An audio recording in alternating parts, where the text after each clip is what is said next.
Hello everyone, welcome back to my channel Tahira's cooking house. আমি আজকে আপনাদের সাথে শীতের সবজি দিয়ে শুটকির একটি দারুণ রেসিপি শেয়ার করব। আমি এখানে সবজি হিসেবে নিয়েছি মূলা, নতুন আলু, সিম ও বেগুন। আপনারা কিন্তু আপনাদের পছন্দ মতো সবজি নেবেন। তো চলুন চলে যাওয়া যাক আমার আজকের পুরো রেসিপিতে। আর এই সবজিটা কিন্তু খেতে অনেক বেশি মজা হয়। এটা কিন্তু আপনারা চাইলে সিম ও বেগুন দিয়ে করতে পারেন এবং ছোট আলু দিয়ে। তো আমি প্রথমেই পাতিলে দিয়ে দিব তেল, আর তেলে আমি দিয়ে দিব কিছুটা থেতো করে নেওয়া রসুন। শুটকির তরকারিতে কিন্তু রসুন অবশ্যই দিবেন। এবার দেব পেঁয়াজ আর দিব কাঁচামরিচ কুচি। তো আমি খুব ভালোভাবে রসুন ভেজে নিব। আমি কিন্তু খুব বেশি ভেজে নিব না, মিডিয়াম। এবার দিয়ে দেব লবণ, দিয়ে দেব হলুদের গুঁড়া ও দিয়ে দেব মরিচের গুঁড়া। আপনারা কিন্তু মরিচটা যে যার পছন্দ অনুযায়ী দেবেন। এবার দিয়ে দেবো কিছুটা পানি।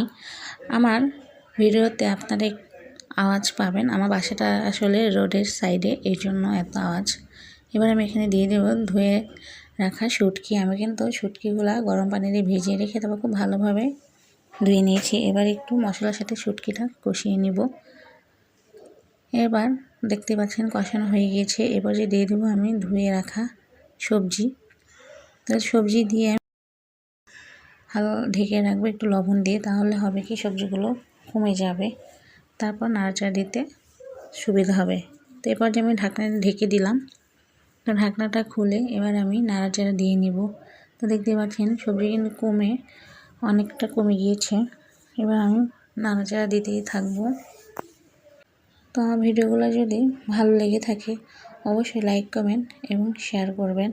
আর আমার নতুন নতুন ভিডিও পাওয়ার জন্য অবশ্যই আমার চ্যানেলটি সাবস্ক্রাইব করে পাশে থাকা বেল আইকনটি ক্লিক করে রাখবেন, তাহলে আমার সকল ভিডিও নোটিফিকেশন আপনাদের কাছে চলে যাবে। তো দেখতেই পাচ্ছেন রান্না কিন্তু প্রায় শেষ। এবার একটু দিয়ে দেব ধনিয়া পাতা। এই পর্যায়ে আমি আবারও ঢাকনা দিয়ে ঢেকে দিব ধনিয়া পাতাটা সিদ্ধ হওয়া পর্যন্ত। তো এই যে দেখতে পাচ্ছেন ধনিয়া পাতা এবং আমার সকল সবজি ভালোভাবে সিদ্ধ হয়ে গিয়েছে, আর আমার রান্নাটাও কিন্তু প্রায় শেষ। এবার আমি আপনাদেরকে কাছ থেকে দেখাবো কতটা ইয়াম্মি হয়েছে। তো এটা খেতে কিন্তু আলহামদুলিল্লাহ অনেক বেশি মজা হয়েছিল। তো অবশ্যই আপনারা বাসায় ট্রাই করবেন এবং আপনাদের রেসিপিটা কেমন হয়েছে অবশ্যই কমেন্ট করে জানাবেন। সবাই ভালো থাকবেন, সুস্থ থাকবেন এবং নতুন ভিডিও পাওয়ার জন্য অপেক্ষা করবেন।